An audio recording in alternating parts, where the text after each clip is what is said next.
best flying levels in Halo of all time. Today we're going to be looking at every single flying level from every Halo game, and then at the end we're going to pick which one takes the crown as the greatest of all time. Ready, set, go. Okay, now mind you, Luke did the research on this video and gave me the planned outline, so there's some interesting things I've already seen when skimming this. So this video might be an adventure for both you, the viewer, and I to go through right now, but I'm pretty interested to see how this ends up going. Starting things off in Halo Combat Evolved, on the level 2 Betrayals, there is a large Banshee section where you get to fly the Banshee. Typically here, there's not too much fighting that you actually end up doing. It's more navigating your way to the top and trying not to get shot in the process.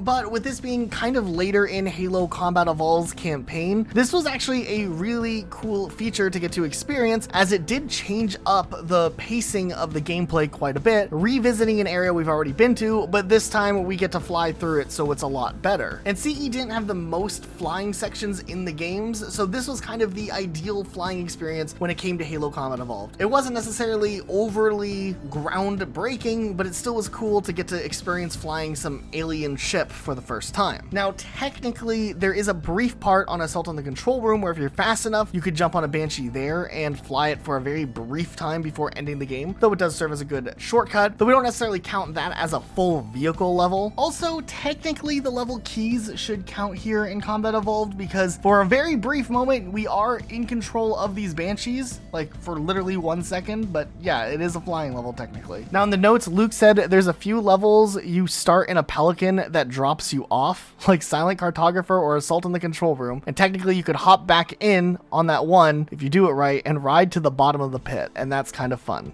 That is the literal note that Luke put in the script. Yes, technically Luke is correct on that, and that is a pretty fun glitch to do. I don't know if we're going to classify that as a flying level, but I do think, I mean, why not? Let's note it. Let's keep it in the video. Going into Halo 2, things really kick off towards the end of the level, the Arbiter. There's this short flying section at the end where you fly up to where the next level takes place. If you know where you're going, it's super short, but a lot of people usually took this as a moment to fly around the area, do a little bit of flying combat a bit. You get a little feel for the Banshee once again here, and it's the cool Heretic Banshee, so that's an added bonus. On the next level, the Oracle, there is a very short flying section that literally takes you from here to here, and that's it.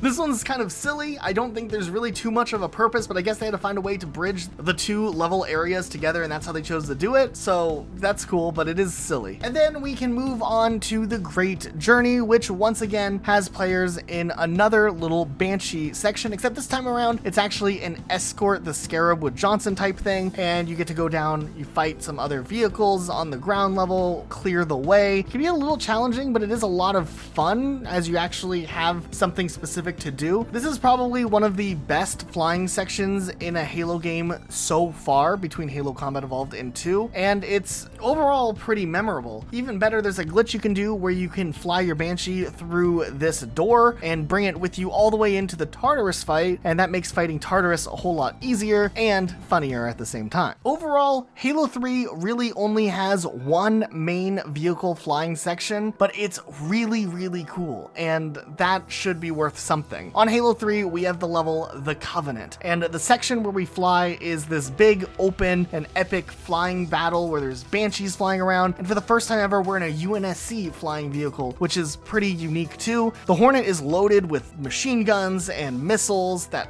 lock on, which is awesome. And while of course we wish the battle could have been this big, epic, larger than life fight, it still, while it does come to an end briefly later, pops up again later on in the level when the two Scarabs drop in. You have the choice to either fight the Scarabs with the existing vehicles in the area, or you can grab some new fresh Hornets and try your luck at either fighting the Scarabs or doing a precision leap out of the Hornet and hope that you land on the Scarab correctly. Whichever option you choose is pretty cool, and overall this was a pretty intense fight sequence that was really awesome for inclusion finally, considering flying levels in Halo hadn't really hit their momentum just yet. Though when it comes to the later Halos after the original trilogy, it seemed like the ideas of flying levels were really expanded upon, and they added a lot of really interesting ideas that made them unique. Halo 3 ODST was the first Halo game to have a level from beginning to end that is completely dedicated to flying a vehicle, which is Kikowani Station, one of my favorite levels in Halo 3 ODST. In this level, you have to escort the rest of the ODSTs who are in a Phantom with your Banshee, and you have to clear out a lot of enemies that are on the ground and other Banshees that are flying around shooting at you, and it's kind of a level where you traverse from open section to open section. Why you can't just fly straight up and over, I don't understand, but nonetheless, it's still cool to kind of get this different type of Halo experience that was unique to Halo 3 ODST. A lot of people kind of disregard ODST as this small little spin-off, maybe it's a standalone DLC type of thing, but honestly, the experiences that were in ODST were completely unique to itself, unlike anything you could do in any previous Halo game. Not only that, there's an epic boss fight at the end with the Scarab that you can choose to do, and overall, while there are some sections where you have to go on foot, you get to jump back in a Banshee again, and it just keeps the level just really fun to experience if you're looking for flying levels specifically. And I'll preface this, because I just spoke really highly about this,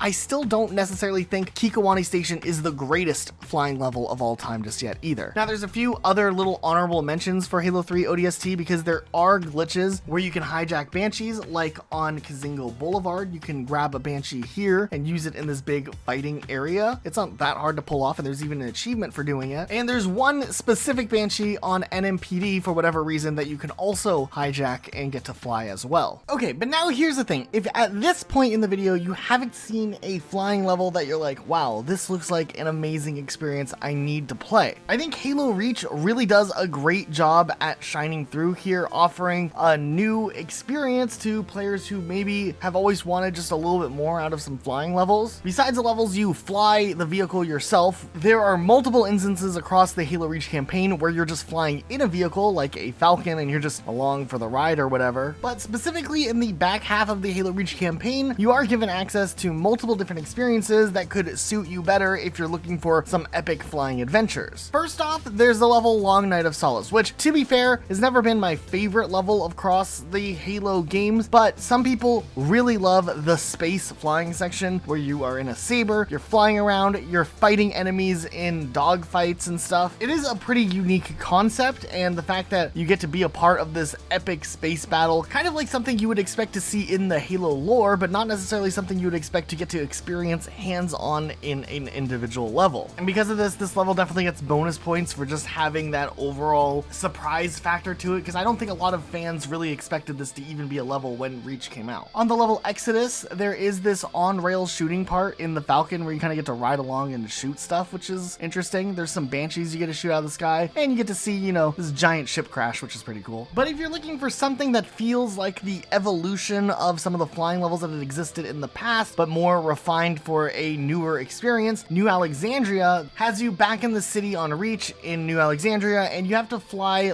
usually a Falcon from objective to objective while fighting off enemies in the sky, helping assist random little side missions that can go on. And then occasionally you have to get out, you have to go clear a base on foot, but then you get to jump back in the Falcon and continue on your mission. Now this level is really interesting because the level itself is randomized, so no two playthroughs generally are identical to one another. There's a myriad of different side objectives that can change up every time you play the level, and the order in which buildings you go to changes up as well. But this level gets bonus points because not only do you have some fun Falcon flying, and if you're playing with AI, you got some decent Marines to help you shoot down stuff on the side, or if you're playing with your friends, you can hope that their aim is good. But also, you could, on this level, hijack a Banshee if you preferred, and fly things out that way, taking things off in a more solo approach. And however you wanted to approach this level was fair game, and that was something really cool. Then, on top of all of that, they added in some pretty awesome Easter eggs in this level, which allowed you to fly a Phantom for the first time. Well, officially fly a Phantom for the first time, which was a pretty awesome experience. And you can even fly a Pelican, which was a vehicle that fans had wanted to fly in Halo for such a long time. And for Bungie to finally give players that satisfaction, even if it's through just a little Easter egg, was a really cool addition. And you can explore the level in either of these giant vehicles, which is a really amazing addition to the game. And even after all of that, you still weren't done yet, because on the package, there are secret Banshees you can also get access to by activating a secret switch. This will spawn in some Banshees that you can then go and fly throughout this level however you want, at least through this first outer area that you get access to. It's kind of a neat little secret hidden away. And then of course in the firefight section at the next part of the level, many people have in the past also hijacked banshees to use in this fighting section. It's a pretty solid method. It can be a little risky at times, but hey, it works out. Now these are just the main levels when it comes to Halo Reach that are circled around flying in one way or another. There were some glitches you could do in other levels to get even more access to flying. Like on Winter Contingency, you could hijack the Falcon by flipping it over and get access to that, allowing you to skip a part of the level but also fly around. And there's a really cool speedrunning technique on Tip of the Spear that players use. It's really complicated. You have to like get hijacked and then re-hijack something at the same exact time, but eventually you can get access to the Falcon here and fly that straight to the tip of the spire without having to worry about playing through the on-rail shooting section of the level. There is the Banshee from the cutscene on Nightfall that actually just crashes way out of bounds back here, and if you do a trick with a Phantom to get on top of it and then glitch through the barrier, you can actually travel over to the Banshee and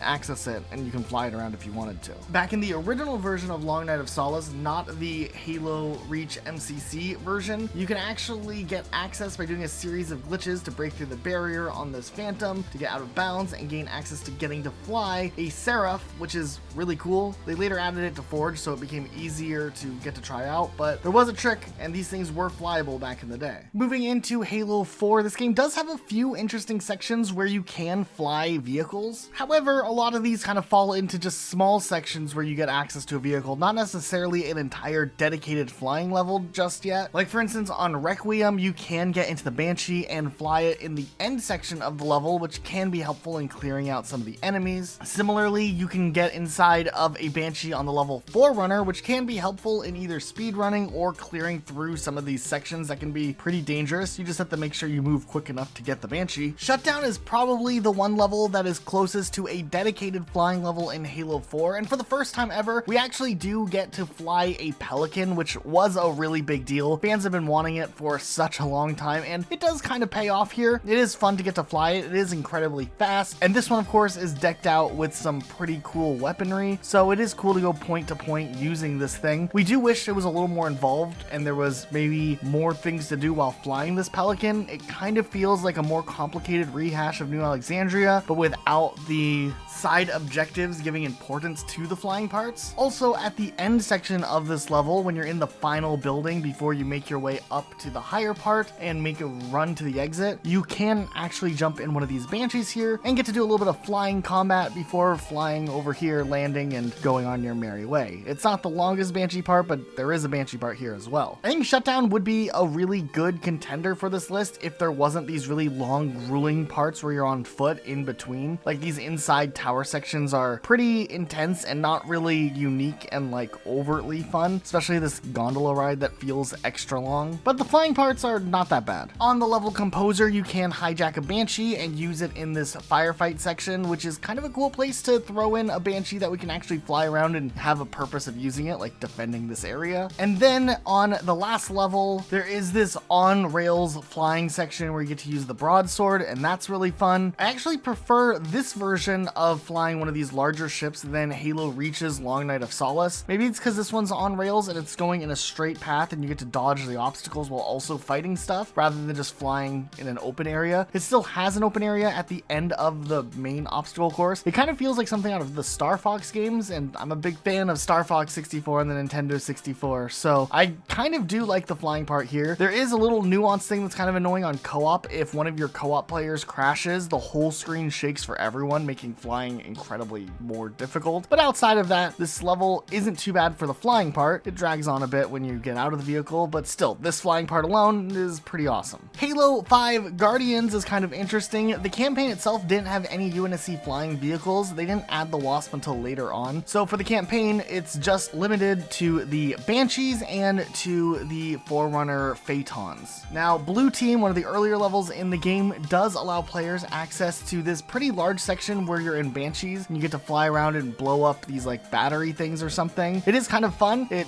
was a good starting point for Halo 5 Guardians. I think this level overall is one of the stronger campaign levels across Halo 5, and giving people some nice close quarters Covenant fighting that's just simple and something more basic than what you do on Osiris, the previous level, probably helps why fans kind of lean towards the Master Chief levels. They were kind of more fun to play, but also it built built up in tension, and you do stuff like you're running around corridors, you kill some hunters, and then bam, this Banshee section, which is kind of epic. So this level isn't actually that bad when it comes to Halo 5 Guardians. On the other hand, some of the other flying levels aren't necessarily all that interesting, like Reunion. It has this short section where you can either go on foot or you can fly the Phaeton and just kind of wrap around this little tight canyon. There's really not too much going on in here except like dialogue and some enemies here and there. But yeah, technically this is a flying level. The level enemy lines is a little bit better when you're playing as Osiris' team. You do get to grab a Phaeton and you do this kind of thing reminiscent of something you would do in maybe Halo 3 where you hijack a Scarab. But this time, instead of it being a Scarab, it's a Kraken. And that's really the only difference. You fly in, you blow it up, and then you leave. And then you beat the level. It's okay. I've never really been a huge fan of the Forerunner vehicles in general. I just feel like they jump a little too far into the fantasy realm and not like the science fiction technology based thing. I think this level could have been a lot of fun if we actually had that Wasp that later came out, but instead these guys just know how to fly Forerunner technology and they just jump in and they're pros at it. But whatever, it's fine. This level is okay. Then we go into Halo Infinite, and while Halo Infinite doesn't necessarily have levels strictly dedicated to getting to fly around, the open world section of the game has a lot of opportunities for you to get to fly vehicles, especially in the later half of the game where you need to get from one point to another. There is this level where you have to go to all of the towers, and there are some Banshees readily available that kind of let you just go straight to where you need to go, and that's kind of cool. But you also have access to other things in Halo Infinite's campaign,